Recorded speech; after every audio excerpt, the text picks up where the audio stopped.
भव्यात्मा हो। गोमटसार जीवकांड की सम्यक मार्गणा में आगे बढ़ने से पहले कल का जो विषय था उसको थोड़ा सा और मैं एक्सप्लेन करना चाहता हूं, क्योंकि ये समझ में आ रहा है मुझे कि इसके बारे में कुछ भ्रांतियां हैं।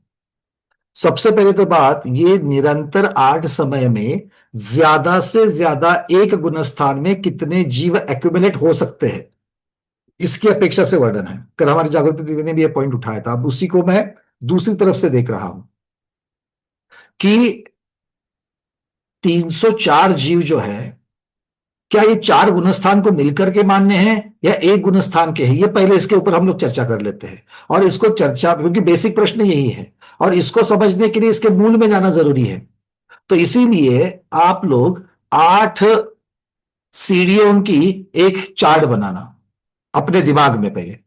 पहले ठीक है, क्या करेंगे? 8 सीढ़ियों का एक चार्ट बनाएंगे और इसको, ये 8 सीढ़ी जो है, इसको पूरा पूरा 8वां गुणस्थान, एक ही गुणस्थान 8वां गुणस्थान मानेंगे। अब 8वां गुणस्थान है, सबसे नीचे पहली जो सीढ़ी है वो उसका पहला समय है। उसके ऊपर दूसरा समय, तीसरा समय, चौथा, पांचवा, छठा, सातवां और 8, ये निरंतर समय है। ठीक है, किंतु सभी के सभी अपूर्व करण गुणस्थान के 8वें गुणस्थान के 8 समय है। अपूर्व गुणस्थान का समय 8 समय है, क्या अंतर मुहूर्त माना गया है? वो अंतर मुहूर्त माना गया है, मतलब इससे भी ज्यादा है। ये हमको ये चीज बताता है कि पहले समय में 16 जीव, ये इन्होंने एक उदाहरण लिया है। आचार्य भगवंतों ने यहां पर उदाहरण लिया है कि उनकी सिद्धांत एक ही है कि किसी भी समय में कोई जीव कितने चढ़ सकते हैं, तो कम से कम एक, ज्यादा से ज्यादा 54। मूल सिद्धांत ये है, कम से कम एक, ज्यादा से ज्यादा 54 चढ़ सकते हैं। ठीक है, अब ये सिद्धांत हो गया और दूसरा दृष्टांत हो रहा है। सिद्धांत और दृष्टांत में गड़बड़ नहीं करना है। सिद्धांत क्या बताया? कम से कम एक जीव एक समय में चढ़ेगा, ज्यादा से ज्यादा 54 जीव चढ़ सकते हैं। चढ़ सकते हैं मतलब क्या है? वो 8वें गुणस्थान में प्रवेश कर सकते हैं। तो हम सबसे पहले मानते हैं, उदाहरण जो आचार्य भगवान ने दृष्टांत दिया है, मैं फिर से आपको वो चार्ट दिखाना चाहूंगा।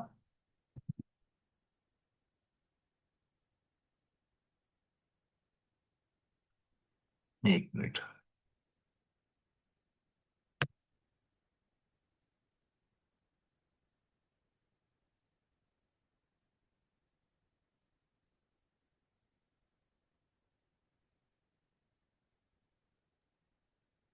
चलिए, सबको दिख रहा है?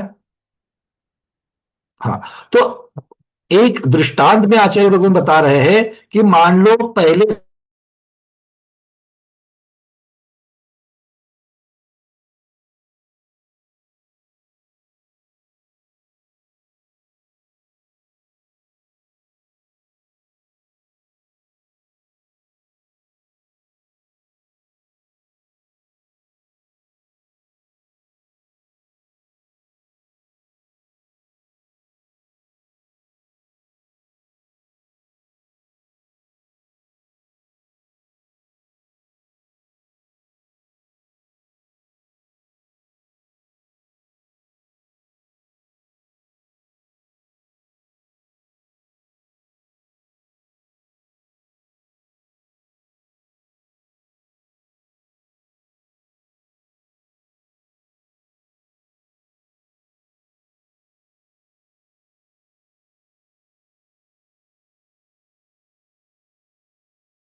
आवाज आ रही कि मेरी आवाज बंद हो गई थी शायद?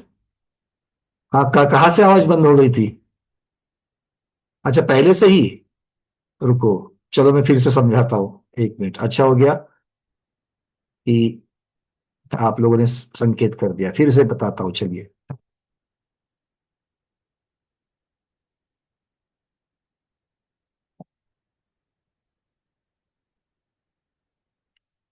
दिख रहा है चार्ट? हाँ, ये देखो, यहां पर आचार्य भगवान कह रहे हैं, 8 की सीढ़ी बनाई आप लोगों ने, ये बात हो, आप सुन चुके थे। 8 की सीढ़ी बनाई है। तो 8वें गुणस्थान में सबसे पहले सिद्धांत हमारे पास है, दृष्टांत हमारे पास है। सिद्धांत क्या है? कम से कम एक जीव, ज्यादा से ज्यादा 54 जीव चढ़ पाएंगे। ठीक है, अब दृष्टांत से समझा रहे हैं ये। दृष्टांत में इन्होंने क्या लिया? पहले समय में 16 जीव चढ़े, 8वें गुणस्थान में 16 जीव आ गए। अब दूसरे समय में 24 जीव 8वें गुणस्थान में प्रवेश करते हैं। वो 8वें गुणस्थान में जब प्रवेश करते हैं, तो पहले समय वाले जीव कहाँ जाएंगे? वो अभी 8वें गुणस्थान में ही है, किंतु उनको 8वें गुणस्थान में आकर के 2 समय हो गए, इसलिए वो दूसरी समय में चले जाएंगे। वो दूसरे समय में है। अभी 8वें गुणस्थान में कितने जीव हो गए टोटल? पहले के 16, ये 24, तो 8वें गुणस्थान में हमारे पास अभी कितने जीव है? 40 जीव हो गए। ठीक है। अब 40 जीव के बाद तीसरे समय में कितने जीव चढ़े? और 30 जीव चढ़े। वो 30 जीव चढ़ते हुए अब क्या मेरे पास 8वें गुणस्थान में कितने जीव है? 40 अधिक 30, 70। अब चौथे समय में कितने जीव चढ़े? चौथे समय में 36 जीव चढ़े। जब चौथे समय में 36 जीव चढ़ेंगे, तो पहले वाले 70 कहा जाएंगे? वो 8वें में ही है। वो एक समय आगे, उनका 8वें गुणस्थान में एक समय में आगे बढ़ जाएंगे वो। तो वो 70 प्लस 36, ऐसा करते करते करते पहले 8 समय में 8वें गुणस्थान में कितने जीव चढ़े? 304 जीव चढ़े। चढ़े मतलब क्या है? अभी भी 8वें गुणस्थान में ही है। अब 8वें गुणस्थान में आचार्य कहते हैं कि 8वें गुणस्थान में कभी भी अधिक से अधिक जीव कितने पाए जाएंगे? 304, इससे ज्यादा नहीं। मतलब अब 90 समय में क्या होगा? 90 समय में हमारे यहां पर कनकमाला दीदी रेडी है श्रेणी करने चढ़ने के लिए। आचार्य कहते वो नहीं चढ़ पाएगी। कब तक नहीं चढ़ पाएगी? जब तक 304 की संख्या कुछ कम नहीं हो जाती। जब तक 304 की संख्या, क्यों? 8वां गुणस्थान है। अब वो वाला रूल यहां पर लगाना जो गुणस्थान प्ररूपनाम में लगाया था। सम समयवर्ती मुनिराज, विषम समयवर्ती मुनिराज, उनकी अपेक्षा से 8वां गुणस्थान पूरा करके 90वें गुणस्थान में कोई पहुंचेंगे। मान लो 90वें गुणस्थान में 10 महाराज जी पहुंच गए 8वें से, तो अब 8वें में कितने रह गए? 304 माइनस 10, 294। तो अब नए सिरे से 8वें गुणस्थान में 10 जीवों को आने के लिए परमिशन है। मतलब 8वें गुणस्थान में ज्यादा से ज्यादा 304 जीव चढ़ सकते हैं। जब तक 304 सारे के सारे होंगे कभी भी जरूरी नहीं है। अधिकतम अगर इकट्ठा होंगे तो 8वें गुणस्थान में 304 इकट्ठा होंगे। चढ़ते वक्त कम से कम एट ए टाइम कितने चढ़ेंगे? या तो एक, कम से कम, अधिकतम 54। ठीक है। तो सिद्धांत और दृष्टांत ये दोनों को हमने समझ लिया। अब 8वें गुणस्थान में 304 की संख्या पूर्ण हो चुकी है, तो नए सिरे से 8वें गुणस्थान में आने के लिए कब तक रुकना पड़ेगा? जब तक कि 304 में से कुछ कम करके आगे नहीं जाएंगे। आगे कहा 90वें गुणस्थान में जाएंगे। यही बात 9वें गुणस्थान में भी होगी, यही बात 10वें गुणस्थान में भी होगी, और उपशम की चर्चा चल रही है तो यही बात 11वें गुणस्थान की भी होगी। तो आचार्यों के जो 3 मत है, या तो 304, या तो 300, या तो 299, आप कुछ भी इसमें से एक लेकर के चल लो। यहां पर 304 का गणित उन्होंने दृष्टांत में लिया है। ठीक है। तो जैसे कल जागृति दीदी कह रही है वही बात हो रही है कि ये जो संख्या 304 है वो एक गुणस्थान की है, 4 गुणस्थान की। मैं जो 4 गुणस्थान कह रहा हूं यही संख्या चारों गुणस्थान में रिपीट होगी।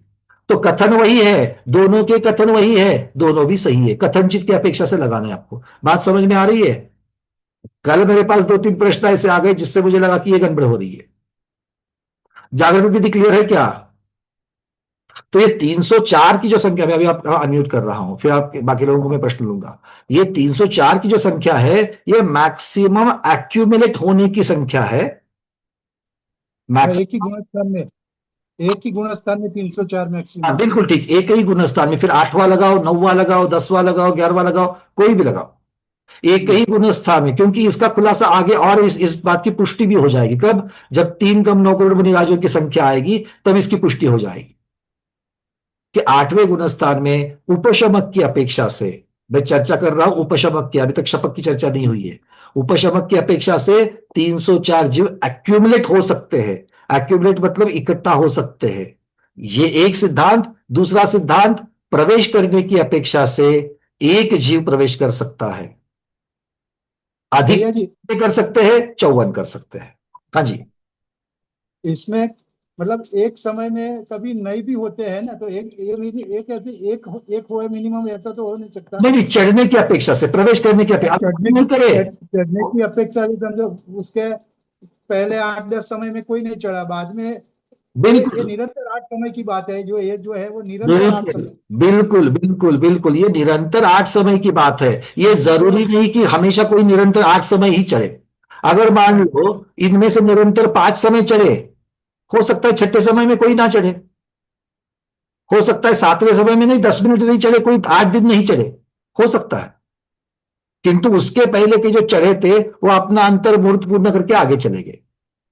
यहां पर ये दृष्टांत उदाहरण की अपेक्षा से उन्होंने समझाया है कि अगर कोई लगातार 8 समयों में चढ़े तो किस प्रकार से चढ़ सकते हैं। ठीक है ना। और मतलब उसका जो काल जो दिया है, वो पृथकत्व काल जो दिया है, जो और 8 समय, तो वो जो उतने काल में कोई भी नहीं गया, तो लास्ट 8 समय में ए हिसाब से जाएंगे। वही होता है ना, अगर मान लीजिए जो आपकी पूरी की पूरी मर्यादा है, उस मर्यादा में अगर लगातार कोई नहीं जाता है तो अंतिम 8 समय में तो जाएंगे, क्योंकि रूल है। हाँ। और वैसे भी ये गुणस्थान जो है वो निरंतर गुणस्थान नहीं है, ये सांतर गुणस्थान है। इसका मतलब है इसमें हमेशा कोई जीव होवे ये जरूरी नहीं है, निरंतर चढ़े ये भी जरूरी नहीं है। तो दृष्टांत की अपेक्षा समझाते वक्त इन्होंने ये संख्या जो है, ये संख्या कैसी आई, 299 300 या 304 कैसी आई, उसका वर्णन इन्होंने यहां पर किया है। ठीक है। तो फिर से मैं बताता हूं कि 304 ये संख्या किसी भी एक गुणस्थान में, उपशम के 8वें 9वें 10वें या 11वें, इसमें से किसी भी एक गुणस्थान में एक्यूमुलेट होने की अपेक्षा से है। मैक्सिमम कितने पाए जा सकते हैं उसकी अपेक्षा से बताया है। उसमें प्रवेश करने की अपेक्षा से कम एक, ज्यादा से ज्यादा 54, इसके बीच के ही जीव एक साथ प्रवेश कर सकते हैं। ठीक है। इस बात को समझना है, मतलब अकेले भी प्रवेश कर सकते हैं और एक से ज्यादा 54 तक के जीव भी एक साथ 8वें गुणस्थान में आ सकते हैं। वैसे ही 9वें गुणस्थान में जा सकते हैं, वैसे ही 10वें में भी जा सकते हैं, वैसे ही 11वें में भी जा सकते हैं। चलिए प्रश्नों को ले लेते थोड़ा सा। प्रमोद जी। मेरे को ये पूछना था, जैसे एक पहले समय में 16 की जगह 12 चढ़े, तो क्या उसका शेयर 4 जो है अगले समय में बढ़ के चढ़ सकते हैं क्या? मैंने चार, चार का कोई संबंध ही नहीं है, 54 में से बच गए। देखो, हैं? आपको पहले में 16 की जगह 12 चढ़ गए, हाँ। और दूसरे में 54 चढ़ सकते हैं, क्योंकि अधिकतम 54 की चर्चा है, कम से कम एक की है, तो 1 से 54 के रेंज के बीच के कभी भी चढ़ सकते हैं। वो तो 8वें समय में कहा ना आपने, 54 चढ़ेंगे। देखो भाई, नियम नहीं है, दृष्टांत है। नियम क्या बताया, किसी भी समय में 1 से 54 के बीच में चढ़ सकते हैं, अच्छा। और इकट्ठा कितने हो सकते हैं, 304। अब आप अपना गणित बिठा दो, अब आप अपना गणित बिठा दो। अगर तो आप ये कहते कि पहले पहले वाले में 12 चढ़ेंगे, अब आप कहेंगे पहले वाले में 12 चढ़ेंगे, तो अगले वाले में 12 चढ़ सकते हैं, क्योंकि 1 से 54 के बीच की रेंज है, तो इसका नकारा नहीं जा सकता है। किंतु यहां पर उन्होंने ये जो संख्या बताई है वो निरंतर 8 चढ़े तो वो इसी प्रकार से चढ़ सकते हैं। निरंतर 8 चढ़े तो वो इसी प्रकार से चढ़ते हैं, ये इस प्रकार से वो सिद्ध कर रहे हैं। इस निरंतर बात में 8 को छोड़ करके अगर आप कुछ भी लेना चाहते हो तो आप अपने अपने हिसाब से कर सकते हो, निरंतर 8 को छोड़ करके। मैं निरंतर ही अगर चढ़ रहे हैं, तो अभी जो है बैलेंस जो है कैरी ओवर नहीं होता ना, मेरा मतलब ये है अगले समय में। नहीं नहीं नहीं, वो इसीलिए तो हम कह रहे हैं कि देखो, निरंतर 8 समय, क्योंकि आप सिद्धांत की बात कर रहे हैं कि दृष्टांत की कर रहे हैं, ये पहले समझ। सिद्धांत दृष्टांत की बात कर रहा हूँ मैं अभी। अगर दृष्टांत की बात कर रहे हो तो उन्होंने एक दे करके बता दिया कि इस प्रकार से ये बन सकते हैं। क्योंकि जब सिद्धांत 1 से 54 का है तो आप 16 को सिद्धांत नहीं बना सकते। आप ये 8 निरंतर समय में चढ़े तो वो इस प्रकार चढ़ सकते हैं, ये उन्होंने बता दिया। तो अगर निरंतर 4 समय चढ़ रहे हैं तो वो 54 54 करके भी चढ़ सकते हैं हर समय में। तो टोटल 304 के ऊपर नहीं जाना चाहिए। हाँ, वो तो ठीक है। तो ऐसा करेंगे तो ऐसा करेंगे तो निरंतर 8 समय नहीं बचेंगे। आप देखो 54 54 के हिसाब से लगा करके देखो, 8 समय नहीं बनेंगे फिर वो। मतलब आप सिर्फ गणित की संख्या की अपेक्षा से इसको मोड़ करके मत देखना। हमें सिर्फ टोटल नहीं करनी है, हमें सिद्धांत को जानना है, दृष्टांत को जानना है। ये सिद्धांत सबसे महत्वपूर्ण है। मेरे को थोड़ा सा मतलब दृष्टांत और सिद्धांत में मैं कल या तो मैं समझ डिफरेंस नहीं कर पा रहा हूँ। मतलब देखो ये तो 1 से 54 सिद्धांत जब आप वेग की अपेक्षा से लेते हो, निरंतर की चर्चा छोड़ दो, किसी भी समय की अपेक्षा से ले लो, जी किसी भी समय की अपेक्षा से 1 से 54 के बीच में चढ़ सकते हैं। ठीक है, चढ़ सकते हैं मतलब उस गुणस्थान में प्रवेश कर सकते हैं। ठीक ठीक। ठीक है। अब इसके आगे निरंतर 8 समय की चर्चा अगर आप कर रहे हो तो निरंतर 8 समय कैसे चढ़ सकते हैं, ये इन्होंने अभी गणित देकर के बता दिया। अब ये निरंतर 8 समय में इस प्रकार से चढ़े हैं, ये निरंतर 8 समय इसी प्रकार से 8वें से 90वें में भी जा सकते हैं, किंतु ऐसे ही जावे ये जरूरी नहीं है, क्योंकि सारे के सारे निरंतर 8 समय में ही 8 से 90 में जावे ये जरूरी नहीं है, आगे पीछे भी हो सकते हैं। तो वहां पर दृष्टांत लगा देना। अगर निरंतर 8 समय लगाना है तो इसकी अपेक्षा से लगाना, और अगर वेग लगाना है, रैंडमली लगाना है, तो दृष्टांत की अपेक्षा से लगाना। बस ये 2 चीजें हैं।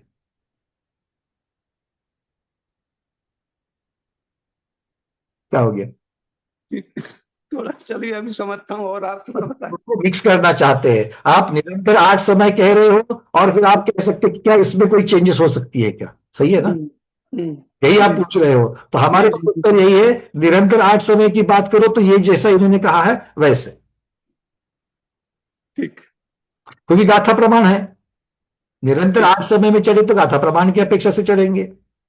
अदरवाइज अगर वो चढ़ेंगे तो वो 54 मैक्सिमम चढ़ेंगे, ये है बस। और इससे दृष्टांत बनता है कम से कम 1, ज्यादा से ज्यादा 54। ठीक। ये उपशम की अपेक्षा हो गया। क्षपक श्रेणी की अपेक्षा इससे दुगुना कर देना, कम से कम 1, ज्यादा से ज्यादा 108। और कितने एक्यूमुलेट हो सकते हैं? 608 एक्यूमुलेट हो सकते हैं। ठीक है। तो इसी चार्ट को जो आपके सामने है, क्षपक श्रेणी की अपेक्षा से देखोगे तो प्रति समय की अपेक्षा से 608 का गणित बनेगा। चलिए हेमांगी दीदी। वंदना भैया, जब 8वें समय में 54 जीव प्रवेश करते हैं, उस समय जो पहले समय में चढ़े थे उनकी विशुद्धि ज्यादा होगी ना, विशुद्धि में फर्क आ जाएगा ना? अब ये विशुद्धि की चर्चा के लिए आपको क्या लगाना पड़ेगा? समसमयवर्ती और विषम समयवर्ती का 8वें गुण स्थान का जो अपूर्वकरण वाला जो सिद्धांत है वो लगाना पड़ेगा। 90वें में उन्होंने ये बात कही थी कि समसमयवर्ती जो है वो एक साथ ही चलेंगे, विषम समयवर्ती की अपेक्षा से जो पहले चढ़े वो आगे विशुद्धि में आगे ही होगी। ये सिर्फ 90वें गुण स्थान का है, आगे पीछे हो सकते हैं, ये 7वें 8वें गुण स्थान की चर्चा है। ठीक है जी जी। रेखा दीदी।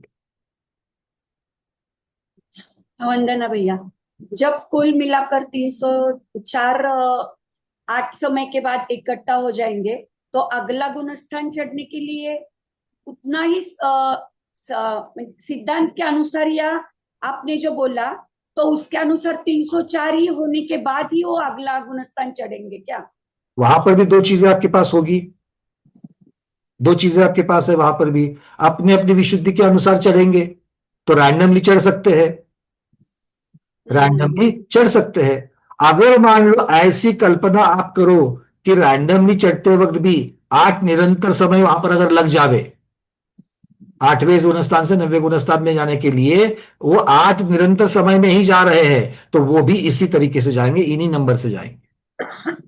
8वें से 90 में अगर आप जाएंगे, 90 में प्रवेश करते वक्त अगर 8 निरंतर समय में प्रवेश कर रहे हो तो वो 304 जीव इसी प्रकार से जाएंगे। 90 से 10वें में जाते वक्त इसी प्रकार से जाएंगे, 10वें से 11वें में जाते वक्त इसी प्रकार से जाएंगे, 10वें से 12वें में क्षपक श्रेणी में जाते वक्त इसी प्रकार से जाएंगे, अगर निरंतर 8 समय में जा रहे हैं तो। क्षपक श्रेणी का और उपशम श्रेणी का सिद्धांत एक ही रहेगा? एग्जैक्टली, ये संख्या का सिद्धांत है। हाँ, समय का सिद्धांत कितने जल्दी कितने नस जाएंगे वो गुणस्थान प्ररूपना की अपेक्षा से लगा सकते हैं अपनी अपनी विशुद्धि के अनुसार। वो तो विशुद्धि के ऊपर रहेगा। हाँ, बिल्कुल बिल्कुल ठीक। ठीक है, चलिए। चलिए मीनाक्षी दीदी। हाँ, अधिक से अधिक कितने जा सकते हैं? अधिक से अधिक अधिक से इतने 304 जा सकते हैं 304। आठवें गुणस्थान में। सुनो सुनो, जा सकते हो मतलब ये कंटिन्यूस प्रोसेस है। ज्यादा से हाँ, ज्यादा 304 हो सकते हैं, ये बोल सकते हो।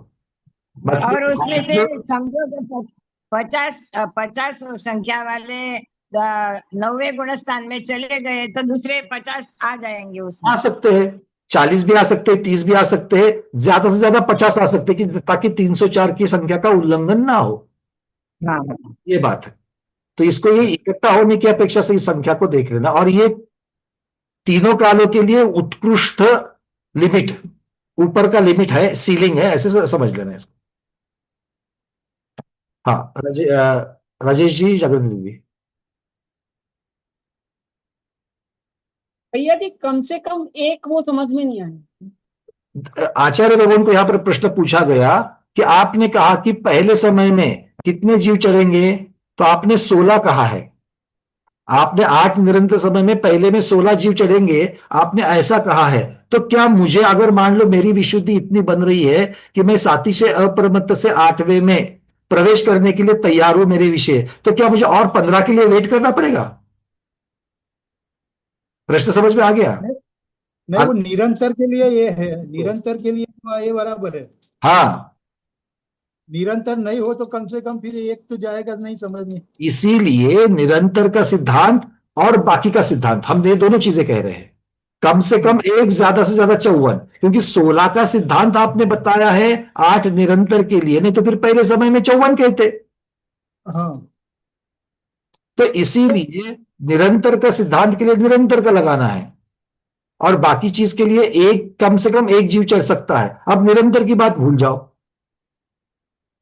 जो ज्यादातर चीजों में निरंतर वाला प्रकार नहीं बनेगा। उस समय में अगर मैं उसमें 8वें में प्रवेश करना चाहता हूं, और अगर आप कहेंगे कि नहीं, जब भी प्रवेश करेंगे कम से कम 16 ही प्रवेश करेंगे, अगर ये गलत इंफॉर्मेशन निकालते हो तो फिर मुझे 15 के लिए रुकना पड़ेगा। हाँ, तो ये ऐसे बात तो नहीं होगी। मतलब एक समय में एक चढ़ेगा ही, ऐसा नहीं, मतलब कोई भी समय में चढ़ेगा, एक भी, एक से मिनिमम एक से चल सकता है। एक तो सबसे पहली बात, रैंडमली चढ़ सकते हैं। हाँ, रैंडमली जब भी चढ़ेंगे तो प्रति समय की चर्चा होगी। तो इस समय कम से कम एक, में तो कितने करेंगे? बराबर, राइट, तो करेंगे तो कम से कम एक, ज्यादा से ज्यादा 54। खत्म। बराबर बराबर हो गया। ठीक है ना? अंजलि दीदी। वंदना भैया, चारो 8, 9, 10 अकराच्या मध्ये जर उपशम चढणारे आहेत त्यांची संख्या जर 304 स्थिर झाली, तर खालच्या चढणारे जे आहेत त्यांना जायचं असेल तर वरचे वरती असे जात जातील का? देखो, 8 प्रवेश करने के लिए रास्ता तो एक ही है। 9वें में प्रवेश कहां से होगा? 8वें से प्रवेश होगा। हाँ, हाँ, 10वें में 9वें से प्रवेश होगा। अच्छा, अब यहां पर उपशम श्रेणी की अपेक्षा से जब चर्चा करते हो ना, हाँ, तो आपको यह भी देखना पड़ेगा, उतरने वाले भी तो रहते हैं उपशम श्रेणी में, हाँ या ना? हाँ, तो ये भी देखना है। मतलब आपको ये समझना है, एक गुणस्थान मतलब एक कमरा है, लगातार 4 कमरे एक से दूसरे में जुड़े हैं, बीच में एक एक दरवाजा है एक कमरे से दूसरे कमरे में जाने के लिए। अब उसमें जा भी सकते हैं, आ भी सकते हैं। एक रूम की, एक कमरे की कैपेसिटी 304 है। हाँ, वही मैं समझना चाहती हूँ कि यदि नीचे से 8 से 10वें, सॉरी 9 में जाना है और ऊपर से 10 में से 9 में आ रहा है, तो ये दोनों की संख्या ऐसी मैच होनी चाहिए क्या? मैच होने की जरूरत नहीं है, 304 ही हो जाए। टोटल मिलाकर 304 का उल्लंघन मत करना, ये इतना ही कह रहे हैं आचार्य भगवान। दो चीजों को मिक्स मत करो, फिर से सब लोगों को कह रहा हूं मैं। एक, जब उदाहरण दे रहे हैं तो वो उदाहरण किस अपेक्षा से है? सिर्फ श्रेणी आरोहण प्रवेश करने की अपेक्षा से है। जब प्रवेश करने की अपेक्षा से दृष्टांत और सिद्धांत बताया जा रहा है, तब ऊपर से कितने उतर रहे हैं उसकी चर्चा यहां पर नहीं है। एक बात बताओ, 8वें गुणस्थान में क्या सिर्फ उपशमक ही होते हैं? नहीं, क्षपक श्रेणी के जीव नहीं होते? तो तो क्या इस 304 को हम 8वें गुणस्थान की टोटल संख्या मान सकते हैं? नहीं मान सकते। आगे चल करके आचार्य भगवान कहते हैं 8वें गुणस्थान की ज्यादा से ज्यादा संख्या 897 है। ध्यान से सुनो, 8वें गुणस्थान की अब चर्चा कर रहे टोटल गुणस्थान, उपशमक कहो, क्षपक कहो, कुछ भी कहो, टोटल जीव 8वें गुणस्थान में कितने होंगे? तो बोले 897। कैसे आ गए? तो वहां पर उन्होंने 304 की जगह पर जो 299 वाला जो सिद्धांत था, 3 सिद्धांत है हमारे पास, 304, 300 और 299। तो वो 299 की अपेक्षा दक्षिण की जो मान्यता है, आपको चार्ट पे सबसे पहले दिखाया था, दक्षिण की मान्यता 299 है, उसकी अपेक्षा से बताया। तो 299 उपशमक और उससे दुगने 598 क्षपक, इन दोनों को इकट्ठा कर लो तो अधिकतम होते हैं 897। ये 8वें गुणस्थान के 897, 9वें गुणस्थान में 897, 10वें गुणस्थान में 897, 11वें में 897 नहीं होते। क्यों? क्योंकि वहां पर सिर्फ उपशमक ही पहुंच जाएंगे। तो 11वें में कितने होंगे? 299। और 12वें में कितने होंगे? वहां सिर्फ क्षपक पहुंच जाएंगे, तो 598। मतलब 10वें गुणस्थान के 897 दो भागों में विभाजित हो गए, 11वें गुणस्थान में 299, 12वें में 598। ये अधिकतम उस गुणस्थान की संख्या आ जाएगी। ठीक है, अभी यहां पर उस गुणस्थान की अधिकतम संख्या की चर्चा नहीं है, यहां पर कुछ विशिष्ट अपेक्षा से उदाहरण दे रहे हैं। एक तो उपशमक की अपेक्षा, दूसरा प्रवेश की अपेक्षा, और तीसरा प्रवेश कैसा है? तो निरंतर 8 समय की अपेक्षा प्रवेश है, उसकी अपेक्षा से उदाहरण दे रहे हैं। अब इसके अलावा बहुत सारी चीजें होती है। राजेश जी हमको पूछेंगे भैया निरंतर 8 समय में थोड़ी चलेंगे, ये हमेशा जरूरत नहीं है, हम अपने समय से भी चढ़ सकते हैं। बिल्कुल चढ़ सकते हैं। क्यों? क्योंकि ये गुणस्थान सांतर गुणस्थान है। तो जब चढ़ेंगे तो क्या मैं जब चढ़ने के लिए तैयार हूं तो मुझे बाकी लोगों के लिए वेट करने की जरूरत है क्या? नहीं। तो मैं अपने तरीके से चलूंगा। इसका मतलब कम से कम एक जीव भी एट ए टाइम 8वें गुणस्थान में प्रवेश कर सकता है, 9वें गुणस्थान में एट ए टाइम एक जीव प्रवेश कर सकता है, 10वें गुणस्थान में एट ए टाइम एक जीव प्रवेश कर सकता है, 11वें 12वें में भी एट ए टाइम एक जीव प्रवेश कर सकता है, कम से कम। बोले अधिकतम, बोले 54। उपशम की अपेक्षा 54 और क्षपक की अपेक्षा 108। अगर आप 304 वाला हिसाब लेकर के चलते हो तो, 299 वाला हिसाब लेकर के चलते हो तो कम ज्यादा होंगे, 300 वाला हिसाब लेकर के चलते हो तो थोड़ी सी संख्या में फर्क होगी।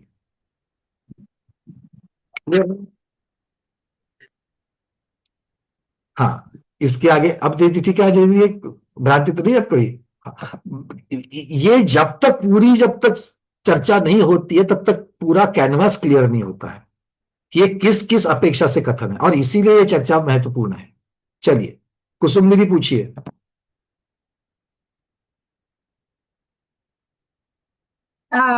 ये 304 ही 9वें गुणस्थान में जाएंगे या वहां पे एक एक समय में अलग अलग आएंगे? फिर से मैं कहता हूं, आने की अपेक्षा अलग उत्तर है, एक्यूमुलेट इकट्ठा होने की अपेक्षा इकट्ठा एक साथ कब होंगे? जब आते रहेंगे तभी तो इकट्ठा होंगे। हाँ। है कि नहीं है? तो इकट्ठा होने की मतलब अलग अलग समयों में आकर के इकट्ठा होते हैं। तो एक समय की अपेक्षा से वर्णन अलग, इकट्ठा होने की वजह से समय से अलग। कुसुम दीदी, पर अलग, वो अलग होंगे, ये यही वाले होंगे भैया? यही तो होंगे अलग यही अलग। 300, यही जो 304 है वही 304। सुनो सुनो सुनो, हाँ। आपने आपके घर में एक कोई फंक्शन है, मेहमानों को बुलाया है, सारे मेहमान इकट्ठा आते हैं क्या? नहीं। नहीं आते। आपके घर में मेहमान आएंगे तो आपके दीवान खाने में, आपके हॉल में बैठने की व्यवस्था है। वहां पर आपने कितनी कुर्सियां लगाई है? 25 कुर्सियां लगाई है। मतलब 25 से ज्यादा अब वहां पर बैठ नहीं सकते। ठीक है। अब आपने तो कम से कम 100 लोगों को आपने न्योता दिया है, तो क्या हाँ। 100 एक साथ आते हैं? नहीं। नहीं। क्या अगर मान लो उसमें से एक मेहमान आता है तो क्या एक मेहमान को दरवाजे के बाहर खड़ा रख सकते हो कि बाकी के जब तक आएंगे तब तक आप खड़े रहो? नहीं। नहीं। एक अकेला आएगा, एक अकेला आकर के अपनी कुर्सी पर बैठ जाएगा, फिर थोड़ी देर के बाद में 3 इकट्ठा आ गए तो वो आकर के बैठ गए, ऐसा करते करते करते करते 25 लोग इकट्ठा हो गए। हाँ। अब 26वां व्यक्ति को अंदर आने के लिए बैठने की जगह है क्या? नहीं। तो ये 25 में से उठ करके जब तक नहीं जाता वापस कोई बाहर, तब तक दूसरा वाला अंदर आकर के बैठ सकता है क्या? नहीं। नहीं। मतलब यहां पर इकट्ठा होने की एक लिमिटेशन हो गई, हाँ या ना? हाँ हाँ हाँ। ऐसे ही यहां पर गुणस्थान में जीवों को इकट्ठा होने की लिमिटेशन है। 8वें गुणस्थान में कितने लिमिटेशन है? बोले 304 की लिमिटेशन है। अच्छा, 304 के बाद में लोग तैयार है अंदर आने के लिए, बोले रुक जाओ, हमारे पास कुर्सियां नहीं है, यहाँ के लोगों को कुछ आगे जाने दो, 8वें से 90 में जाएंगे तो फिर आप अगले वाले आने जाना। अच्छा, ठीक है, सही है। ठीक है भाई, ठीक। अब क्लियर। तो अब आने वाले मेहमानों को पूछना कौन से गुणस्थान वाले हो, तो कौन सी कुर्सी पर बिठाना, ठीक है ना, उसके हिसाब से पूछ लेना। सुमन दीदी। भैया जी वंदना। भैया जी हम इसको ऐसा समझे कि पहले समय में भी जैसे अभी अपन ने प्लेन क्रैश का देखा कि एक साथ हुए, वैसे एक समय में 54 के 54 भी जा सकते हैं पहले समय में। जा सकते हैं, जा सकते हैं। वहां फिर दूसरे तीसरे समय में मान लो कोई नहीं गया, वहां 8 निरंतर समय की चर्चा नहीं, एक रैंडम चर्चा है, एक 8 निरंतर समय की चर्चा है। दोनों अलग अलग है, दोनों को मिक्स नहीं करना है। हाँ तो पहले समय में जैसे 54 चले गए हैं अपने, दूसरा तीसरा समय खाली रहा, हाँ, फिर उसके बाद 8वें समय में टोटल 304 आ गए।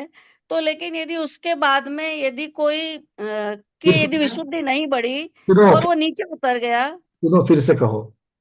पहले समय में 54, दूसरा हाँ, समय खाली, फिर आगे क्या तीसरा करना? समय खाली, चौथा समय खाली, पांचवा समय खाली, छठा समय खाली, सातवां समय खाली, फिर 8वें में पूरे के पूरे चले गए, टोटल 304 हो गए। 304 एक समय में कैसे आएंगे? 54 से ज्यादा नहीं आ सकते। अच्छा, वही हमको पूछना था कि 54 से ज्यादा नहीं आ सकते। किसी भी समय में 54 से ज्यादा, दरवाजे से 54 से अंदर ज्यादा नहीं आ सकते। तो फिर दरवाजे, मान लो तीसरे समय में फिर 54 चले गए। कुछ भी हो सकता है। हाँ मतलब 8वें समय में 304 आ जाएंगे फिर पूरे टोटल संख्या। टोटल यदि उसमें से लेकिन यदि किसी की विशुद्धि नहीं कम हो गई तो क्या उसमें से कोई नीचे भी जा सकता है वापस के नहीं? ऊपर ही चढ़ेंगे वो, ऊपर ऊपर चढ़ेंगे, सब ऊपर चढ़ेंगे। ऊपर ही चढ़ेंगे। वो गुणस्थान नहीं, वो क्लियर हो गया कि ये नीचे नहीं उतरते, ऊपर चढ़ेंगे। तो 9वें गुण स्थान में ही जाएंगे वो हाँ लोग। जी, हाँ जी। हाँ तो वो समझ में आ गया। चलिए, मानिक दीदी।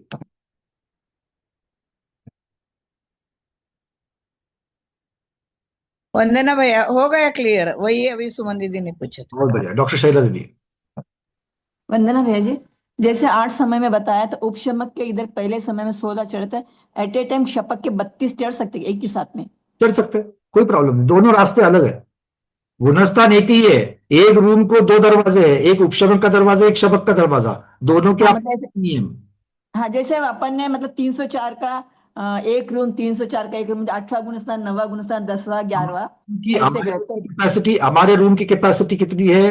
800। 304, 304 की उपशमक के लिए। सुनो, आपने दोनों को मिक्स किया ना, अब आपको सुनो, हाँ, तो आपने फिर दोनों को टोटल मिक्स मिलाना किया। पड़ेगा। अगर दोनों को मिक्स करेंगे तो हमारे रूम की कैपेसिटी 897, उसमें 2 प्रकार की चेयर लगी है, एक उपशमक वाली चेयर लगी है, एक क्षपक वाली चेयर लगी है।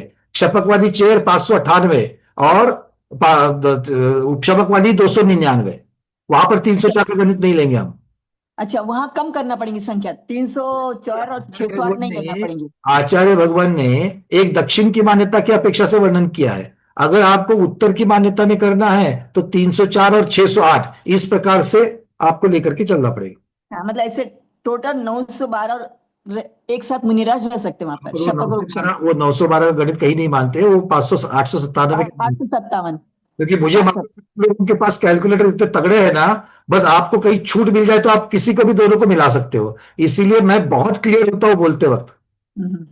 हम लोगों को एक मान्यता लेकर के चलना है, ठीक है ना? या तो आप 3 कम 9 गुण मुनीश्वर बोलते हो, दक्षिण की मान्यता है, फिर 298 500 299 598 वाला गणित लेकर के चलना है, ठीक है? चलिए, क्योंकि उत्तर की मान्यता के अनुसार 3 कम 9 करोड़ मुनीश्वर नहीं होते हैं, 4 कम 7 करोड़ मुनीश्वर होते हैं। अब ये प्रकरण आगे आएगा, क्योंकि दोनों की संख्या अलग अलग है। आपने कभी बोला कि 4 कम 7 करोड़ मुनिराजों की जाए? नहीं बोलते ना। तो फिर एक तरीका पकड़ करके चलेंगे हम लोग। ठीक है, चलिए पवन जी बोलिए। अभी इधर तो अभी अलग अलग क्षेत्र से जाएंगे, जाने वाले रहेंगे, तो फिर वो कैसा होगा उसमें? अभी एक क्षेत्र की अपेक्षा से कोई भी यहाँ पर नहीं, सिर्फ संख्या की अपेक्षा से वर्णन है। आगे चल करके आचार्य भगवान ने आगे की गाथा में एक और इसका भेद बताया है। कैसे भैया, अगर 108 क्षपक श्रेणी वाले चढ़ रहे हैं तो उसमें अवधि ज्ञानी कितने हो सकते हैं, ज्यादा ज्यादा मनोपरि ज्ञानी कितने हो सकते हैं, तीर्थंकर कितने हो सकते हैं, तो इनकी चर्चा आगे आ रही है। किंतु यहां पर सिर्फ और सिर्फ संख्या की अपेक्षा से अभेद रूप से बता रहे हैं। ठीक है, अच्छा, सब क्षेत्र के मिलके उतने सब क्षेत्र 2.5 द्वीप में से सारे मिलकर के। अच्छा, और वापस मैं कहता हूं कि ये अधिकतम की संख्या है, इतने होवे ही ये जरूरी नहीं है। ठीक है, चलिए स्मिता दीदी। म्हणजे भैया असं समजायचं, छपक श्रेणीवर जास्तीत जास्त 598 चढू शकतात आणि मोक्षाला 608 जातात. क्या संबंध है दोनों का? नाही, म्हणजे छपक श्रेणीवर 598 चढू शकतात असं म्हणले. भाई मेरी बात सुनो, मैं आपको इसलिए पूछ रहा हूं क्योंकि आप बीच वाली जो चीज है उसको आप भूल गए, क्योंकि श्रेणी आरोहण करके अंतर मुहूर्त में श्रेणी आरोहण करके 13वें गुणस्थान में 598 आकर के बैठ गए। अब इमीडिएटली वही जाएंगे कि 14वें गुणस्थान में? नहीं जाएंगे। क्यों? क्योंकि बीच में 13वें गुणस्थान का समय कितना है? एक अंतर्मुहूर्त 8 वर्ष कम एक पूर्व कोटि, तो उतने समय के लिए तो बीच में रह सकते हैं। तो पहले से इतने सारे 8 लाख के ऊपर की संख्या आती है, 8,98,502 इतनी संख्या 13वें गुणस्थान में जमा होती है। आप यहां पर तो 897 की बात कर रहे हो, 897 के 897 में से कितने आ गए? सिर्फ 598 13वें गुणस्थान में अभी आकर के जमा हो गए। मेरे पास जहां पर 8,98,000 है, पहले से जमा होते होते होते होते आए हैं, तो अपनी अपनी आयु के अनुसार वो 6 महीने 8 समय में 608 जाएंगे, यही जाएंगे, जरूरत नहीं है। आ गई बात समझ में? हाँ हाँ भाई, और किसी की शंका नहीं है? चलिए आगे बढ़ते हैं। तो ये गाथा ठीक से समझ में आ गई। मैं फिर से दोहरा रहा हूं, यहां पर किसी भी गुणस्थान में उपशमक की अपेक्षा, क्षपक की अपेक्षा ज्यादा से ज्यादा एक्यूमुलेट होने वाले जीवों की संख्या बता रहे हैं। और एक्यूमुलेशन की अपेक्षा से अगर 8 निरंतर समय में चले तो किस प्रकार से चढ़ सकते हैं, इसकी अपेक्षा से वर्णन है। अगर रैंडम की अपेक्षा से अगर आप सिद्धांत देखते हो तो कम से कम 1, ज्यादा से ज्यादा 54 ये उपशमक श्रेणी के लिए, और कम से कम 1, ज्यादा से ज्यादा 108 एक क्षपक श्रेणी के लिए। और ये भी सिद्धांत किसकी अपेक्षा है? 304 और 608 की अपेक्षा से बताया गया है। चलिए चलते हैं अगली गाथा की तरफ। गाथा क्रमांक 629। अब कहां तक पहुंच गए? उपशमक श्रेणी और क्षपक श्रेणी, मतलब 10, 11वें 12वें गुणस्थान तक की चर्चा हो चुकी है। अब कौन सा गुणस्थान? 13वां गुणस्थान। 13वें गुणस्थान में सयोग केवली जिनेंद्र भगवान की संख्या कितनी है, ये आचार्य भगवान हमको बताने जा रहे हैं। ये गाथा क्रमांक 629 आपके सामने।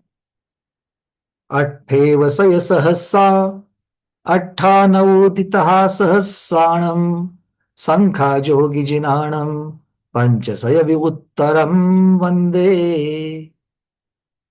वो कहते हैं जोगी जिनानम, संख्या जोगी जिनानम। जोगी मतलब सयोगी जिनाम, सयोगी जिन भगवंतों की संख्या कितनी है? तो लिखिए, बोल रहे हैं 98 सहस्रा। सय सहस्रा मतलब कितने होते हैं? शतसहस्त्र। शतसहस्त्र मतलब, शत मतलब 100, सहस्त्र मतलब 1000। 100,000 कितना कहते हैं, किसको कहते हैं?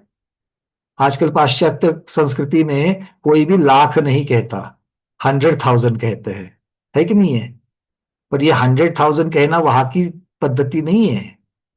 100,000 कहना हमारे प्राकृत की है। लक्ष्य संस्कृत का शब्द है और प्राकृत में शतसहस्त्र कह रहे हैं, 100,000।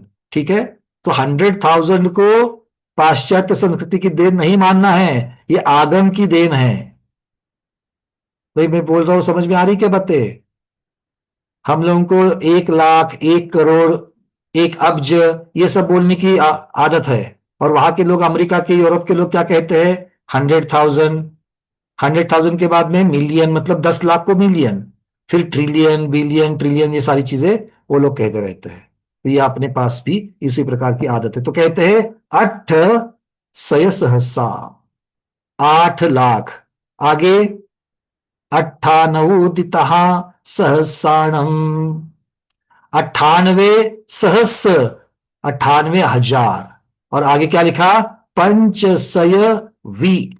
पंचसय, सय मतलब शत, पंचशत मतलब 500, और वी मतलब 2। तो योगी जनों की संख्या कितनी हो गई? योगी जनों की संख्या 8,98,502 हो गई। इन सबको वंदे, इनकी मैं वंदना करता हूं। बोले अरहंत केवली भगवान की जय। तो 8,98,502 ये 13वें गुणस्थान की अरहंत केवली, संयोग केवली भगवंतों की उत्कृष्ट संख्या है। इतने ही हो ये जरूरी नहीं है। क्लियर? 8,98,502 इतने अरहंत केवली भगवान हो सकते हैं।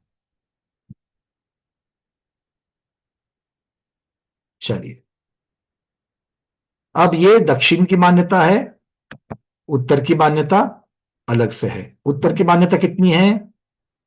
आचार्य भगवान कह रहे हैं 5,29,648। 5,29,648 संख्याएं है, इस प्रकार से चलेगा। अब चलते आगे। अब एक बहुत ही इंटरेस्टिंग सब्जेक्ट आचार्य भगवान यहां पर रख रहे हैं। बोले एक शपक संख्या जो आप बता रहे हैं 108 की, शपक श्रेणी पर आरोहण करने वाले एक समय में अधिकतम जीव कितने होते हैं? 108। अब ये 108 का पृथक्करण कैसे करेंगे? इनमें कौन कौन जीव कितने कितने हो सकते हैं? इनमें कौन कौन जीव कितने कितने हो सकते हैं? तो इसका वर्णन आचार्य भगवान यहां पर कर रहे हैं। गाथा क्रमांक दिख रही है आपको? 630, 631, 632, 3 गाथाएं बोल लेते हैं हम लोग। होन्ति खवा इगि समये बोहिय बुद्धाय पुरिसवेदाय उक्कसे नटत्थर सयप्पमासगतो यचुदा पत्तेय बुद्ध तिथय रित्थिन उन्सयन सयमनो हिनान जुदा 10 छक्क 20 10 20 28 जहा कमसो जेठावर बहुमज्जिम ओगाहनागदा जुचारि अठेव जुगव हवन्ति खवगा उव समगा अद्धमे देसिन पत्तय बुद्ध तिथय रित्थीन नौंसयमनो हिनान जुदा।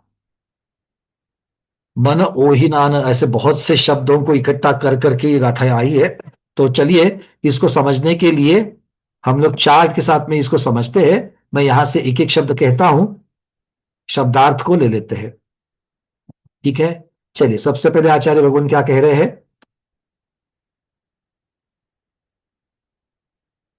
होन्ति खवा इगि समये, एक समय में शपक श्रेणी के जीव उत्कृष्टता से कितने कितने होते हैं? उक्कस्सेन, उत्कृष्टता से कितने कितने होते हैं? तो बोले सबसे पहले तो हम बोहीय बुद्ध की बात करेंगे। बोधित बुद्ध जीव कितने होंगे? अब बोधित बुद्ध किसे कहते हैं, किसी को मालूम है? बोधित बुद्ध किसे कहते हैं? दीपा दीदी। गुरु के उपदेश से, के गुरु के उपदेश से ही सर्व शास्त्रों का अभ्यास होता है।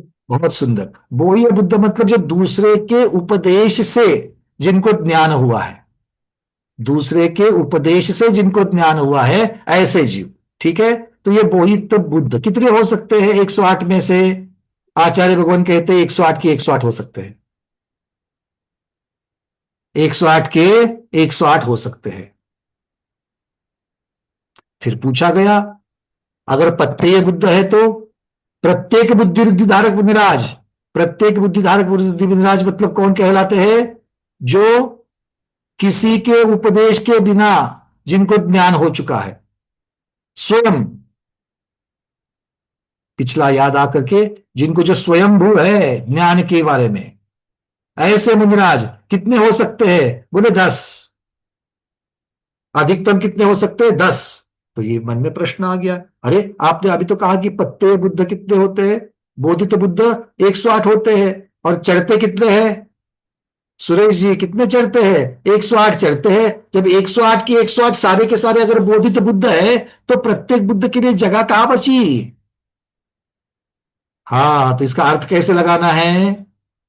अगर 108 को सिर्फ बोधित बुद्ध की अपेक्षा से देखेंगे तो किसी अपेक्षा से सारे के सारे बोधित बुद्ध हो सकते हैं। जब प्रत्येक बुद्ध की चर्चा करेंगे तो प्रत्येक बुद्ध अगर 10 होंगे तब बचे हुए 98 बोधित बुद्ध हो सकते हैं। 108 का उल्लंघन नहीं करना है, 108 का उल्लंघन नहीं करना है, क्योंकि एक समय में 108 से ज्यादा जीव होंगे क्या? नहीं। तो हर एक कैटेगरी को अलग अलग करना है। एक कैटेगरी में उत्कृष्ट कितने पाए जाएंगे इसकी चर्चा है। जब बोधित बुद्ध 108 होंगे तो प्रत्येक बुद्ध कितने होंगे? 0 होंगे। ठीक है। जब प्रत्येक बुद्ध 10 होंगे तब बोधित बुद्ध कितने होंगे? 98 होंगे, क्योंकि 2 ही कैटेगरी है बुद्ध वाली। क्लियर है? अरे हाँ या ना? हमारे घर में 100 मेहमान आ सकते हैं, 108 मेहमान आ सकते हैं, 108 मेहमान आ भी रहे हैं तो 108 के 108 पुरुष भी हो सकते हैं कि नहीं? हो सकते हैं। और अगर 10 महिलाएं आ जाए तो 108 में अर्थ क्या हुआ? पुरुष कितने रह गए? 98। बात समझ में आ गई? तो 108 में से पुरुष अधिकतम कितने आ सकते हैं? 108 आ सकते हैं। महिलाएं अधिकतम कितनी आ सकती है? 10 आ सकती है। अगर ऐसा कथन है तो आपने अर्थ क्या किया कि जब 10 महिलाएं रहेगी तो पुरुष 98 होते हैं, जब पुरुष 108 है तब महिलाएं 0 है। अधिकतम टोटल 108 को उल्लंघन नहीं करना है। क्लियर है? बात समझ में आ गई आपको? तो ये बोधित बुद्ध, प्रत्येक बुद्ध। चलिए अब अगली कैटेगरी क्या कह रहे हैं गाथा में? अगली है पुरुष वेदा। पुरुष वेदी कितने हैं? तो बोले पुरुष वेद वाले 108 होंगे। 8वें गुणस्थान का 9वें गुणस्थान का वर्णन हो रहा है, तो वहां पर भाव वेद की चर्चा हो रही है। क्यों? क्योंकि सारे के सारे मुनिराज है शपथ श्रेणी वाले। द्रव्य से तो पुरुष ही होंगे। भाव से, बोले भाव से अगर पुरुष वेदी है तो कितने हो सकते हैं पुरुष वेदी? 108 के 108 पुरुष वेदी हो सकते हैं। और 108 के 108 पुरुष वेदी होंगे तो उसमें स्त्री वेदी नपुंसक वेदी कोई होगा क्या? नहीं, क्योंकि अधिकतम 108 है। अच्छा, दूसरा प्रश्न पूछा कि अगर स्त्री वेदी हो तो, स्त्री वेदी हो तो कितने हो सकते हैं? तो आज अब इसके आगे वाली चर्चा जो है वो आएगी स्त्री वेदी और नपुंसक वेदी के, क्योंकि वेद की चर्चा चल रही है। मैंने इसको इसी यहीं पर लगा करके देख रहा हूं। गाथा में क्रम अलग से दिया गया है। अगर स्त्री वेदी के होंगे तो आचार्य भगवान कहते कि 20 स्त्री वेदी हो सकते, अधिकतम 108 में से अधिकतम 20 स्त्री वेदी हो सकते हैं, मतलब 88 में पुरुष और नपुंसक वेदी आ जाएंगे। अच्छा, नपुंसक वेदी अधिक कितने हो सकते हैं? तो बोले नपुंसक वेदी अधिक से अधिक 10 हो सकते हैं। नपुंसक वेदी अधिक से अधिक 10 हो सकते हैं। तो अगर नपुंसक वेदी अधिक से अधिक 10 है तो बचे हुए 98 कौन होंगे? पुरुष वेदी और स्त्री वेदी। और 98 सारे के सारे अगर पुरुष वेदी होंगे तो स्त्री वेदी कितने होंगे? 0। अगर स्त्री वेदी उसमें अगर 20 होंगे तो 78 पुरुष वेदी होंगे। कॉम्बिनेशन समझ में आ रही है? अधिकतम होने की चर्चा यहां पर चल रही है। अब कह रहे हैं स्वर्ग से च्युत होकर शपथ श्रेणी चढ़ने वाले कितने हैं? शपथ श्रेणी चढ़ता कौन है? मनुष्य वाले, है ना? मनुष्य ही चढ़ते हैं ना। तो इतनी सी बात बताने के लिए इतना गहन विचार करने की जरूरत है क्या? नहीं। अच्छा, मनुष्य में आता कहां से जीव है? चारों गति से आता है। तो स्वर्ग से चढ़ करके भी आ सकते हैं, नरक से निकल के भी आ सकते हैं, मनुष्य से भी आ सकते हैं और तिर्यन से भी आ सकते हैं। तिर्यन से मनुष्य में आकर के कोई मोक्ष जा सकता है क्या उसी भव से?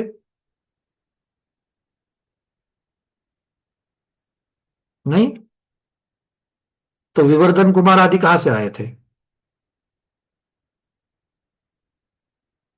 भरत चक्रवर्ती के 923 पुत्र कहां से आए थे?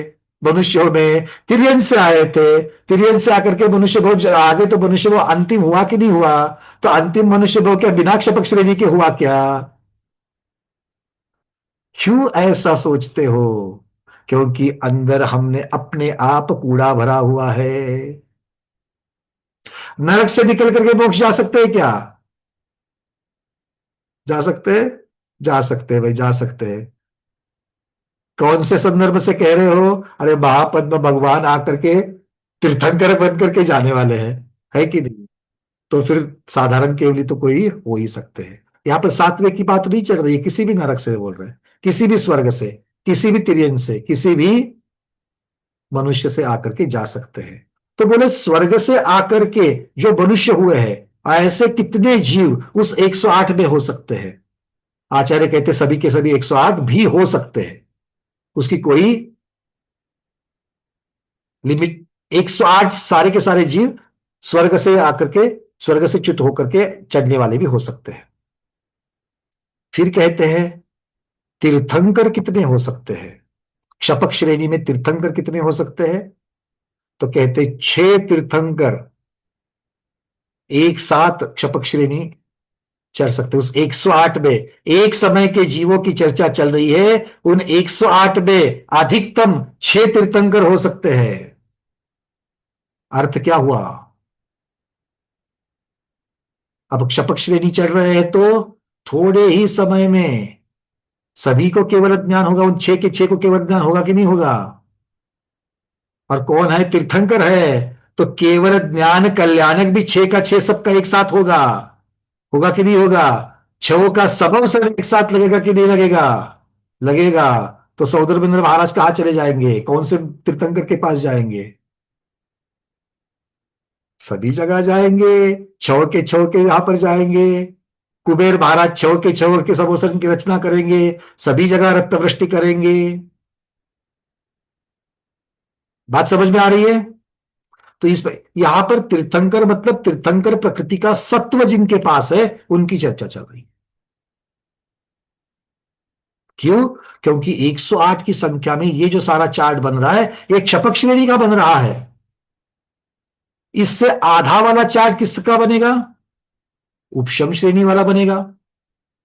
मतलब 54 अगर एक समय में चढ़ रहे हैं तो तीर्थंकर कितने होंगे उसमें अधिकतम? बोले अधिकतम 3 तीर्थंकर होंगे। अब प्रश्न ये उठता है तीर्थंकर उपशम श्रेणी चढ़ते हैं क्या? तीर्थंकर उपशम श्रेणी चढ़ते हैं क्या? क्या लगता है? अरे यहां लिखा है तो चढ़ते ही चढ़ते हैं। अब कूड़ा साफ कहां का करना है? अपने दिमाग का करना है।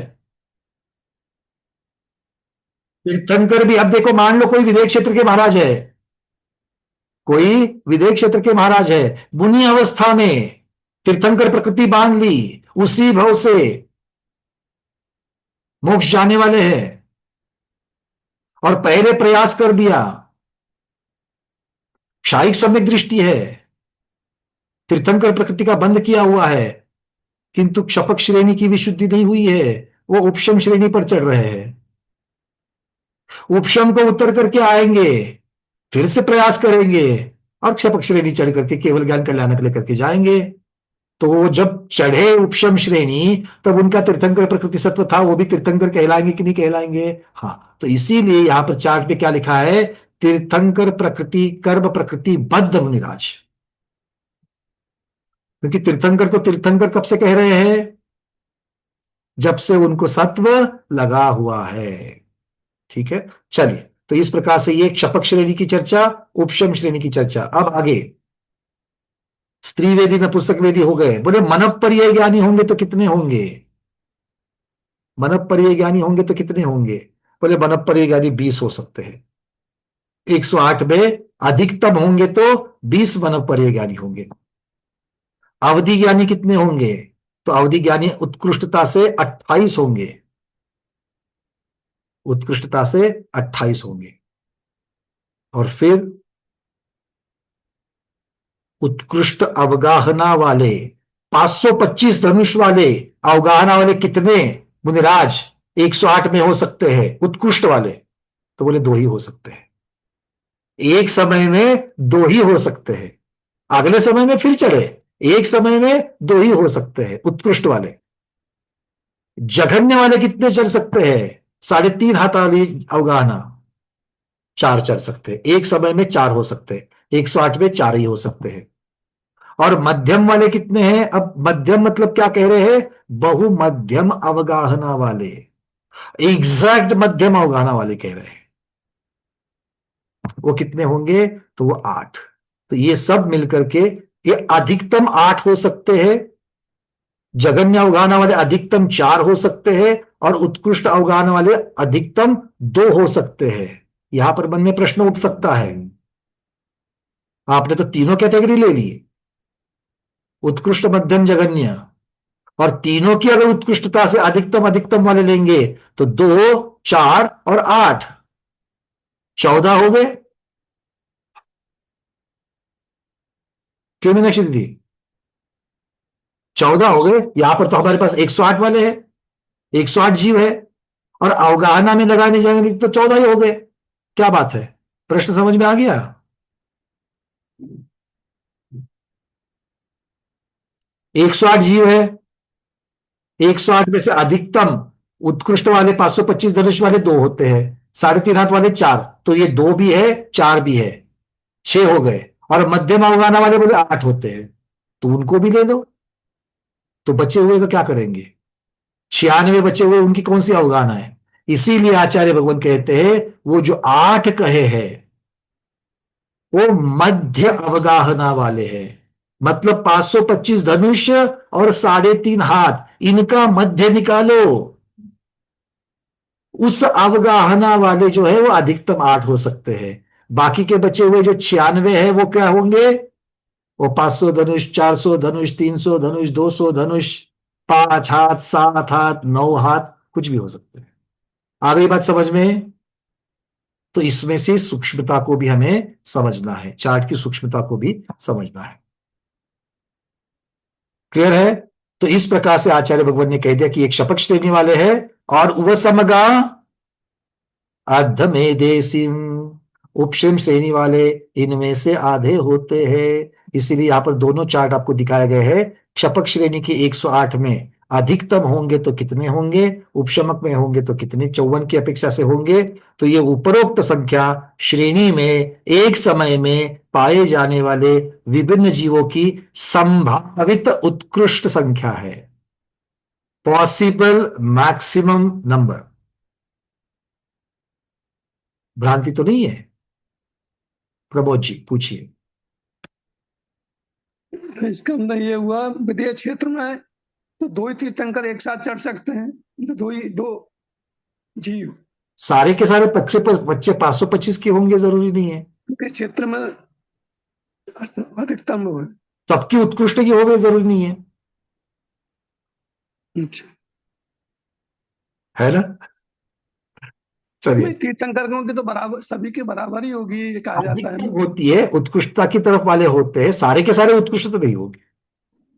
तीर्थंकरों में भी मतलब विदेश क्षेत्र में भी 3.5 हाथ वाले नहीं होंगे, ये मान्य नहीं। जैसे वहां समोषण हमेशा 12 योजन का कहा गया है, हमेशा एक जैसे ही लगता है। 20 तीर्थंकरों के बारे में यही कहा गया है। 510 अवगाहना होती है उनकी। सभी जीवों की 525 की अगर उत्कृष्ट अवगाहना मानेंगे तो फिर वो उस प्रकार से, अगर वो मानेंगे तो 2 ही आ जाएंगे। यहां पर चर्चा 2.5 की लेकर के है। मतलब हमारे यहाँ 5 भरत 5 ऐरावत में जब चतुर्थ काल चल रहा है तब की अपेक्षा से ले लो। अब अवसर्पिणी है, उत्सर्पिणी है, सभी प्रकार के आपको मिल जाएंगे। ठीक है, चलिए। अच्छा, एक बात बताना, ये एक अजितनाथ भगवान के समय में 170 तीर्थंकर एक साथ हुए, वो भी तो 170 तीर्थंकर क्षपक श्रेणी चढ़ करके आए, तो फिर 170 की चर्चा ही नहीं है। तीर्थंकर तो 6 ही एक साथ बताए हैं, इसको कैसे समझेंगे? प्रश्न समझ में आ गया? सारे हैंडल्स निकाल दो, मैं आपके प्रश्नों को लूंगा। पहले एक प्रश्न का उत्तर ले लेते हैं। ठीक है मीनाक्षी दीदी, 170 तीर्थंकर एक साथ विराजमान थे, वो सभी क्षपक श्रेणी चढ़ करके आ गए, और यहां पर कह रहे कि एट ए टाइम 6 तीर्थंकर ही ज्यादा से ज्यादा हो सकते हैं क्षपक श्रेणी में। तो 170 का गणित कैसे बिठाएंगे? बोलिए मीनाक्षी दीदी। एक पूर्व कोटि की आयु है और एक 8 समय की बात कर रहे हैं आप। 8 समय की नहीं, एक ही समय की कर रहा हूं। नहीं, 8 समय में 2 108 की चर्चा एक समय की है, एक समय 108 पाए जाते हैं, उसमें कितने हैं अधिकतम उसकी चर्चा कर रहे हैं। लेकिन एक पूर्व कोटि का हिसाब करना है ना। हाँ चलो ठीक है, बताओ।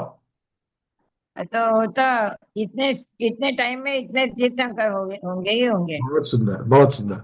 ये श्रेणी चढ़ करके आए हैं, इसका मतलब नहीं कि 170 के 170 सभी एक साथ तीर्थंकर सबके केवल ज्ञान कल्याण हुए, सभी ने 170 के 70 ने एक साथ क्षपक श्रेणी चढ़ी है, ऐसा अर्थ नहीं है। ये एक्यूमुलेट होकर के एक समय में 170 एक्यूमुलेट हुए हैं, एक जगह इकट्ठा हुए हैं। बिल्कुल ठीक।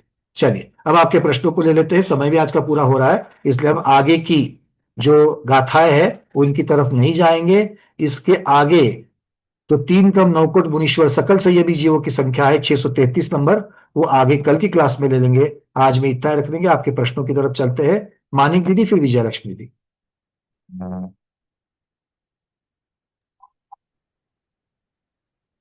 बोलिए। बोधित बुद्धी मुनिराज क्षपक श्रेणी 108 बरोबर आहे। तर त्याच्यामध्ये आपण मगाशी ते 20 किंवा हे जे कट केले किंवा पुरुष वेदी, नपुंसक वेदी आणि स्त्री वेदी हे पण आपण कट केले, तर म्हणजे टोटल सगळ्याची मिळून 108 संख्या का? देखिए, किसी भी हालत में ये 108 का उल्लंघन नहीं करना है। ये 108 का प्रत्येक कैटेगरी में 108 के साथ में तुलना की है। एक कैटेगरी की दूसरी कैटेगरी से तुलना नहीं है, पहले ये समझ लो। जैसे मैंने उदाहरण दिया, आपने 108 लोगों को न्योता दिया है, इनविटेशन दिया है। अब पुरुष भी आएंगे, स्त्रियां भी आएगी, आपके पास 108 ही अंदर आ सकते हैं। अगर 108 के 108 पुरुष आ सकते कि नहीं आ सकते हैं? आपने नियम बनाया कि सारे के सारे 108 पुरुष आ सकते हैं। जिनके घर में आपने न्योता दिया है, भाई पुरुष आप आ सकते हो, सारे के पुरुष आ सकते हैं। किंतु लेडीज को आपने बताया अगर लेडीज आएगी तो 10 ही आ सकती है। हमारे यहां पर लेडीज की 10 लेडीज की ही व्यवस्था हो सकती है, उससे ज्यादा की नहीं हो सकती है। ठीक है, या अब इसको थोड़ा सा और एप्लीकेबल करते हैं। हम अयोध्या से आगे कहां गए? यात्रा पर गए। अब एक गाड़ी में 40 स्वाध्यायी बैठ सकते हैं। अब 40 स्वाध्यायी में प्रतिभाधारी सभी है क्या? सभी प्रतिभाधारी नहीं है। तो हमने कह दिया कि भाई ज्यादा से ज्यादा प्रतिभाधारी 10 आ सकते हैं, 10 की ही व्यवस्था हम रास्ते में कर पाएंगे। इसका अर्थ क्या हो गया कि 40 लोगों में 40 के 40 लोग बिना प्रतिभाधारी है तो भी हम व्यवस्था कर सकते हैं, और 40 में ज्यादा से ज्यादा 10 प्रतिभाधारी और 30 बिना प्रतिभाधारी है तो व्यवस्था बन सकती है। अर्थ हो गया? तो टोटल 40 इसको नहीं चेंज करके, क्योंकि वही कैपेसिटी है। यहां पर एक समय में कितने जीव क्षपक श्रेणी में होते हैं? अधिकतम 108। तो 108 को तो हम धक्का नहीं लगा सकते हैं। अच्छा, पुरुष वेदी होंगे तो कितने होंगे? ये एक ही प्रश्न, जब आप पुरुष वेदी का प्रश्न चल रही हो तो बाकियों को गौन करना है कि 108 में कितने पुरुष वेदी हो सकते हैं? 108 के 108 हो सकते हैं। अच्छा, 108 में स्त्री वेदी कितने हो सकते हैं? बोले 20 ही हो सकते हैं। 108 में नपुंसक वेदी कितने हो सकते हैं? तो जैसे जैसे जो जो संख्याएं बताइए उस हिसाब से लगा लेना, ठीक है। तो उस कैटेगरी की उस 108 में अधिकतम संख्या कितनी होगी, इसका ये चार्ट है। चलिए, सबको मिलकर के 108 नहीं होगा। विजयलक्ष्मी, अभी एक मुनिराज है, उनका उत्कृष्ट अवगान है, पुरुष वेदी है, मन पर्याज्ञान, ये तीनों उनके पास है, तो उनको कौन सी कैटेगरी में डालने का अभी उनको मतलब कहाँ डालने? आप भी सारा वापस इकट्ठा कर रही हो। आप जो कर रहे हैं, करना चाहती हो, उस कैटेगरी की अपेक्षा से होगा। पुरुष वेदी की अपेक्षा से होगा तो वो पुरुष वेदी के इसमें मतलब वही मुनिराज को काउंट करने का, सब में वही मुनिराज को पुरुष वेदी में भी काउंट करने का। यहां पर नाना जीवों की अपेक्षा संभावित पॉसिबल मैक्सिमम कितने हो सकते हैं, इनकी चर्चा है। जब मैक्सिमम पॉसिबल की चर्चा चलती है तो आपको एक जीव का एक ही गुण लेकर के चलना पड़ेगा। अच्छा, एक जीव का एक ही गुण लेने का, उनके 3 गुण रहे तो भी उसमें से एक ही पकड़ने का, कौन सा तो गुण? एट ए टाइम एक ही कैटेगरी की चर्चा है। अच्छा, और ये नाम मतलब की अपेक्षा है। हाँ, उस मुनिराज में समझ लो, 3 गुण रहे। एक बात समझ लो, ये जो कथन, इस प्रकार का जो कथन है, जो भगवान को प्रश्न पूछे गए और तब उनकी दिव्य ध्वनि में ये सब कुछ आया है, ये सारा प्रधान वर्णन है और एक गाथा में एक लाइन में यहां पर बताया जा रहा है। इसके सूक्ष्मता में बहुत सारे भेद हो सकते हैं, सभी भेदों की चर्चा यहां पर नहीं है। ये कॉम्बिनेशन के साथ में ये कॉम्बिनेशन, ये कॉम्बिनेशन के साथ में ये कॉम्बिनेशन, फिर इसमें आप यहां पर ये प्रश्न पूछा जाएगा तो 108 पुरुष वेदी है, इसमें से भरत क्षेत्र के कितने, विदय के कितने हो सकते हैं? नहीं वैसा नहीं। प्रश्न उठ सकता है, पूर्व विदय के कौन से, पश्चिम के कौन थे, फिर धात की खंड के कितने? नहीं, मेरे को लगा एक अभी मुनिराज में हम उसका उनका कौन सा गुण है एक्चुअली लेना चाहिए अपन उनके समझो वन पर्यायगण है, पुरुष वेद है, तो उपदेश, इस प्रकार का उपदेश आज उपलब्ध नहीं है। तो जितना उपदेश उपलब्ध है उसकी चर्चा चल रही है। ये प्रश्न वैलिड है आपके कि क्या ऐसा कर सकते कि नहीं कर सकते, ऐसा होगा तो किस कैटेगरी में जाएंगे, इस प्रकार का उपदेश आज उपलब्ध है। एक मुनि में बहुत सारे गुण हो सकते हैं ना, इसमें जो आपने कैटेगरी बताया उसके गुण हो सकते हैं एक मुनि में। यहाँ पर एट ए टाइम एक ही कैटेगरी की चर्चा चल रही, तो एक कैटेगरी 108 में नाना जीवों की अपेक्षा कितनी हो सकती है, इस प्रकार से वर्णन। ठीक है, चलिए डॉक्टर मैना दीदी, अंतिम प्रश्न क्या है ना, अंतिम प्रश्न बोलने पर फिर और 2 हाथ ऊपर आते हैं, इसलिए मैं पूछता ही नहीं कि और किसी का है क्या, मैं सिर्फ इतना बोलता हूँ अंतिम प्रश्न, फिर और 2 हाथ ऊपर आ जाते हैं। हाँ बोलिए डॉक्टर मैना दीदी। मैं ये कह रही हूँ कि यहाँ पे जो लिखा है प्रत्येक भूत 10 है, भौतिक भूत, ऐसे जो डिफरेंस नीचे बताया ना, ये सब मिलाते मन पर ज्ञानी, अवधि ज्ञानी, ये सब मिला करके भी टोटल 108 हो रहे हैं। तो ये लिखा हुआ, ये सब मिलकर क्षपक होते हैं। तो 108 जो चढ़ रहे हैं उसमें ऐसे कुछ ये भी हो सकते हैं, कुछ ये भी हो सकते हैं, कुछ ये भी हो सकता है, ऐसा भी तो हो सकता है। देखो, ये सब मिलकर के क्षपक होते हैं। ये सब मिलकर के मतलब ये सब कैटेगरीज मिलकर के क्षपक होते हैं। एक क्षपक में ये सारी कैटेगरीज मिलती है, ये इसका अर्थ है। संख्या को मिलाकर के 108 कैसे होंगे? जोड़ लगा रहे तो 108 हो रहे हैं टोटल। कैसे होंगे? अगर सारे के सारे पुरुष वेदी 108 लेंगे, बाकी उनको जगह ही नहीं बचेगी। नहीं, यहाँ पे लिखा हुआ ना पुरुष वेदी 20, नहीं पुरुष वेदी का लिखा गया, ये स्त्री वेदी 20 है, नपुंसक वेदी 10 है, मन परिज्ञानी 20 है, अवधि ज्ञानी 28 है। ये जो सब अलग अलग कैटेगरी बताई है, मतलब कि इतने हो सकते हैं उसके अंदर। ये सब क्षपक होते हैं, अर्थात ये सब कैटेगरीज मिलकर के क्षपक होते हैं। हाँ, ये सब मिल, और ये टोटल 108 है। टोटल 108 क्यों? क्योंकि ये सिद्धांत पहले ही बता सके हैं कि एक समय में क्षपक श्रेणी में 108 जीव पाए जाएंगे। ठीक है, अच्छा, ये सब मिलकर क्षपक होते हैं। ठीक, ये सब मिलकर मतलब ये सब कैटेगरीज, पुरुष स्त्री, ये सब मिलकर के, संख्या मिलकर के नहीं, संख्या का चर्चा ऑलरेडी हो चुकी है।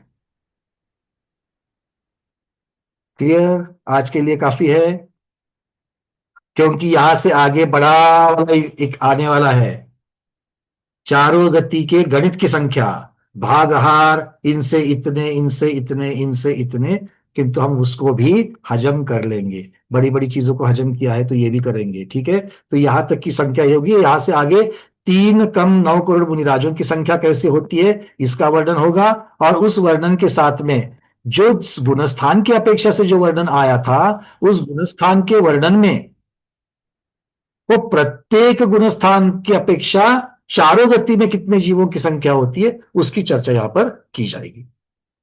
ठीक है। फिर देखेंगे कि सबसे अविरत सम्यक दृष्टि कहां पर ज्यादा है, स्वर्ग में ज्यादा है। फिर स्वर्ग में है तो स्वर्ग में कौन से स्वर्ग में जाना है, सौधर्व ईशान स्वर्ग में ज्यादा है। क्यों? क्योंकि वहीं पर संख्या देवों की ज्यादा है, सम्यक दृष्टि देवों की संख्या ज्यादा है। फिर उनसे कम होते तो कितने कम होते हैं, उसका भागहार कितना है, अच्छा भाई पल्ले का असंख्यात्व है, फिर कितना है। इस प्रकार से करते करते करते करते कुछ कुछ शब्द, अवहार काल, ये सारी चीजें जो है, आवली का असंख्यात्व भाग उसको -1 करो, ये सारी चीजें हो जाएगी। फिर भी हमने इसको थोड़ा सा सिंपल रखा है, ज्यादा उसको क्लिष्ट नहीं किया है। असंख्यात गुनाहीन, असंख्यात गुनाहीन, इस तरीके से लिख करके चार्ट्स को तैयार किया। इसकी चर्चा आगे चलेगी। आज इतना ही। आज के स्वाध्याय को गुरुओं के श्री चरणों में बारंबार नमोस्तु वंदामि इच्छाकार करते हुए यही पर समापन करते हैं। जैनम जयतु शासनम, जैनम जयतु शासनम, जैनम जयतु शासनम।